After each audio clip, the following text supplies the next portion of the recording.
بسم اللہ الرحمن الرحیم۔ دشمن کو پہچاننا بہت ضروری ہے۔ دشمن کو بغیر پہچانے آپ دشمن کا مقابلہ نہیں کر سکتے۔ دشمن کو اگر آپ ہلکا لیں گے تو دشمن آپ کو ضرب لگائے گا، اور دشمن وہاں سے انسان کو نقصان پہنچاتا ہے کہ جہاں انسان سمجھتا بھی نہیں ہے۔ تو وہاں مت سمجھیں کہ مطلب ایک ایسے ہی کوئی شخص بیٹھ گیا اور مطلب وہ فاسق تھا یا فاجر تھا، نہیں۔ ظاہر ہے جب ادھر انبیاؤں کا وارث ہے تو ادھر بھی فرعون، نمرود، شداد، سب کا وارث آ کر منبر پہ بیٹھا ہوا ہے، اور اس کے پیچھے ظاہر ہے وہ پوری سازش ہے کہ جس کے لیے ابلیس نے پورا سسٹم بنایا۔ ابلیس کو ظاہر ہے پروردگار نے اپنی بارگاہ سے نکال دیا۔ ابلیس علم رکھتا تھا، ابلیس نے چیزیں دیکھی ہوئی تھیں، ملائکہ سے گفتگو کرتا تھا، سب کچھ اس کے سامنے واضح تھا۔ وہ بھی جانتا تھا کہ انسان کو کہاں کہاں سے ورغلایا جا سکتا ہے۔ اس نے پوری کوشش کی اللہ کے نظام کے مقابلے میں آنے کی، اور وہ آیا، جہاں جہاں اسے موقع ملا وہ آیا، اور اس نے پوری ضربت۔ مگر وہ دوسری طرف شیطان تھا، ابلیس تھا، اسے اپنا کام انجام دینا تھا، مگر وہ یہ بھول جاتا تھا کہ میں کس کے مقابلے میں آ رہا ہوں۔ وہ نظام الہی ہے۔ اگر میں حضرت یوسف کے بھائیوں کے ذریعے سے اسے کنویں میں پھینکوا سکتا ہوں تو خدا اس کنویں سے نکال کر مصر کا جو ہے وہ بادشاہ بھی بنا سکتا ہے۔ میں اگر جو ہے وہ حضرت ابراہیم کے لیے آگ جلا سکتا ہوں اور نمرود کے ذریعے سے آگ میں ان کو اس کی طرف پھینک سکتا ہوں، تو وہ خدا اس آگ کو سلامتی والی اور ٹھنڈی بھی بنا سکتا ہے۔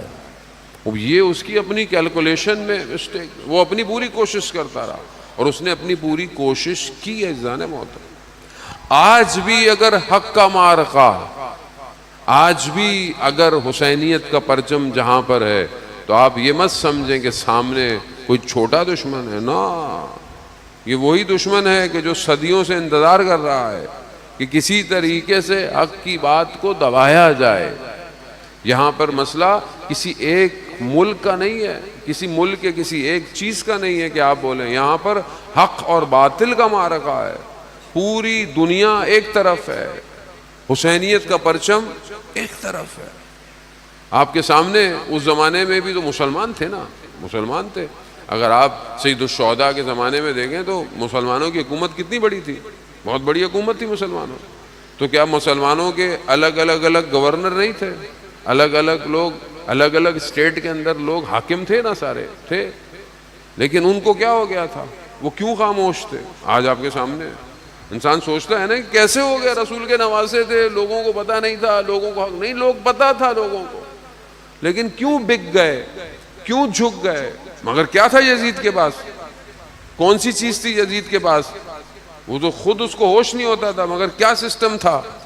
وہ اصل سسٹم ابلیس کا تھا۔ اصل اس نے اپنا سسٹم بنایا۔ اس نے پوری کوشش کی کہ کسی طریقے سے رسول کو روکے۔ جب وہ رسول خدا کو روک نہیں پایا تو اس نے، دشمن کا آخری حربہ ہوتا ہے کہ ٹیررسٹ مار دو۔ جب وہ پہلے پوری سازش کر لیتا ہے، پوری پلاننگ کر لیتا ہے، روک، پروپیگنڈے سے روک لے ہر کام، جب وہ دیکھتا ہے کہ اب روک نہیں رہا، اب مار لو بس۔ تو کفار مکہ نے پوری کوشش کی رسول خدا کو روکے، پہلے ڈرایا، پھر لالچ دی، پھر ان کو یہ کہا کہ مثلا ہم تمہیں حکومت دیتے ہیں، ہم تمہیں یہ دیتے ہیں، ہم تمہیں وہ دیتے ہیں۔ انہوں نے نہیں، لا الہ الا اللہ، بس کوئی کمپرومائز، کوئی چیز نہیں ہے۔ اب یہ جب دشمن نے دیکھا کہ اب یہ رک نہیں رہا معاملہ، کیا کریں؟ وہاں ختم کرو۔ کیسے ختم کریں؟ وہ پلاننگ کس کی تھی؟ لیلۃ المبید جو تھی اس کے مقابلے میں شیطان کی پلاننگ تھی نا۔ شیطان نے آ کر کہا ان کو کہ جمع ہو جاؤ اور ایک ایک قبیلے سے سب کو جمع کرو اور رسول خدا کو ختم کر دو، ختم کر دو، معاملہ ہی ختم ہو جائے گا۔ اور یہ ان کی پلاننگ تھی، مگر ادھر اللہ کی پلاننگ تھی۔ یہ رات کی تاریکی میں رسول خدا کے گھر میں گھسے، انہوں نے کہا کہ رسول کو ختم کر دیں گے، مگر جیسے ہی انہوں نے چادر ہٹائی تو کیا دیکھا؟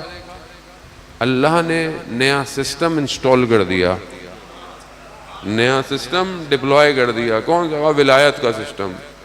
یہ سسٹم صرف اس وقت کے لیے نہیں تھا، یہ سسٹم آج تک کے لیے تھا. یہی آج سسٹم ہے ولایت علی ابن ابی طالب کا. آج جس کے پاس ولایت ہے وہی کھڑا ہوا ہے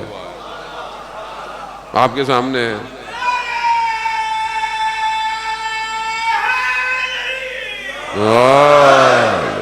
آپ کے سامنے 57 اسلامی ملک ہیں، ولایت کتنوں کے پاس؟ ملکی سطح پہ. ویسے تو مومن تو ہر جگہ ہی ہیں، ولائی بھی علی، مولائی بھی ہر جگہ ہیں، سب الگ جگہ ہیں، ہر جگہ ہیں، ایسا نہیں ہے. لیکن سسٹم کس کے پاس ہے؟ سسٹم جس کے پاس ہے سسٹم بچاتا ہے. یاد رکھیے گا، بغیر نظام کے نہیں بچ سکتا کوئی. نظام سے مشکل ہے، شخص سے مشکل نہیں تھی لوگوں کو. کیوں ہر دور کے امام کو کبھی زندان میں ڈال دیا، کبھی اپنے نظر بند کر لیا، کبھی اپنے قریب لے آئے؟ کیوں؟ 7 سال کے امام تقی علیہ السلام ہے، 7 سال جب امامت ملی ہے. کیوں دشمن کو مسئلہ ہے؟ دشمن جانتا ہے یہ ایک شخص نہیں ہے، یہ سسٹم ہے پورا، یہ نظام ہے پورا، یہ ایک شخص کائنات کو پلٹ سکتا ہے. ہمیشہ آپ کے سامنے ایک ایک کر کر سید الشہداء، اتنے سارے مسلمان تھے. یزید نے کیوں کہا میں چند لوگوں سے بیعت چاہیے؟ صرف 3 لوگوں سے کہا مجھے بیعت چاہیے، باقی مجھے ضرورت ہی نہیں ہے.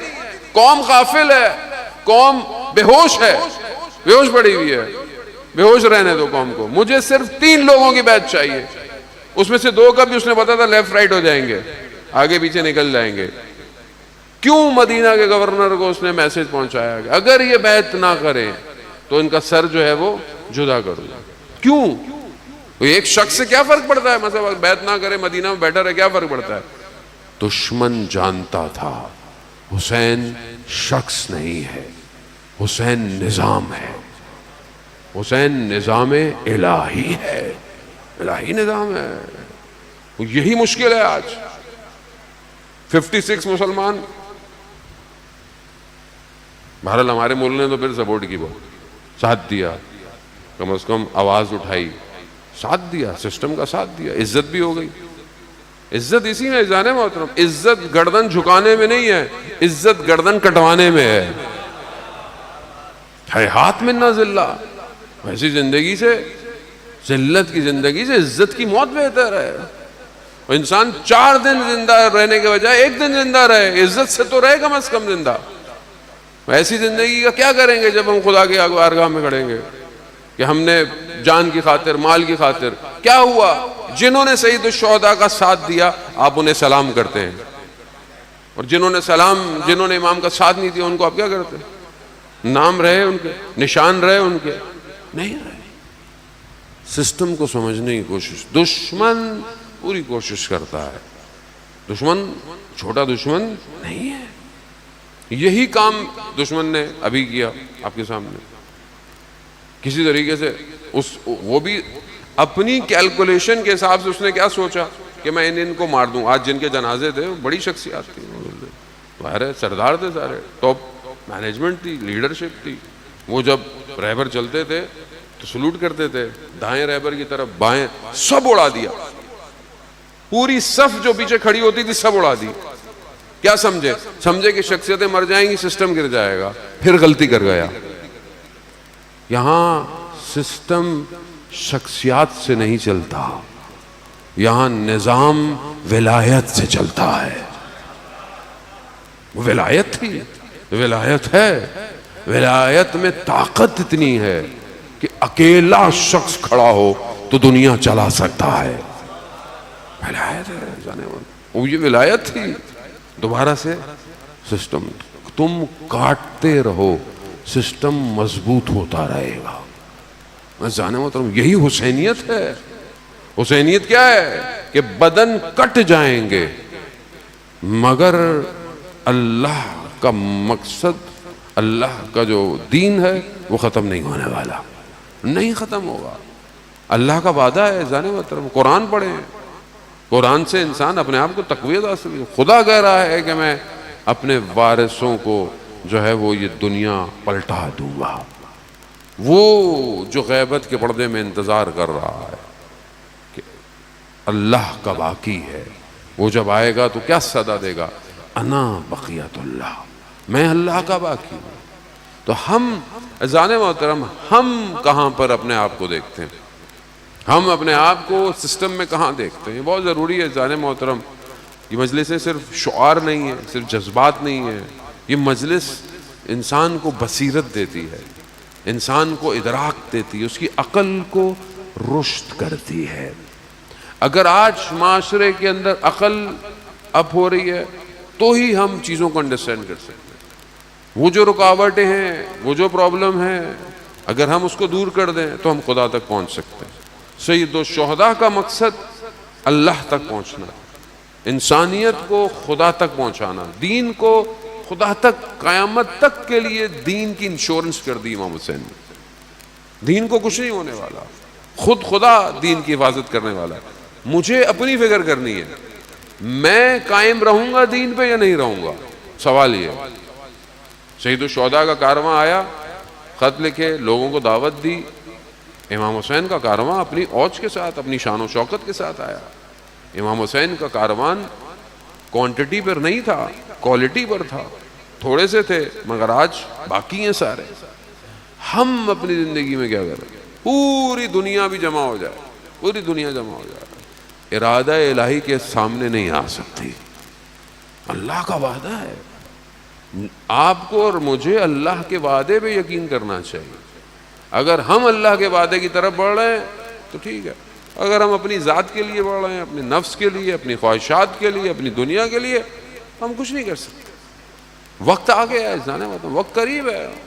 انہم یرونہ بعیدا ونراہ قریبا، دعا عہد کے جملے ہیں کہ وہ آپ کے ظہور کو، وہ آپ کو دور دیکھتے ہیں مگر میں آپ کو قریب دیکھ رہا ہوں۔ انہم یرونہ بعیدا، وہ آپ کو دور دیکھتے ہیں، ونراہ قریب، میں آپ کو قریب دیکھ رہا ہوں، میں آپ کو قریب، اپنے آپ کو اپنے امام کے قریب کرنا ہے عزیزان محترم۔ اس کے لیے ان رکاوٹوں کو دور کرنا ہے کہ جو مجھے امام کے قریب نہیں ہونے دینی۔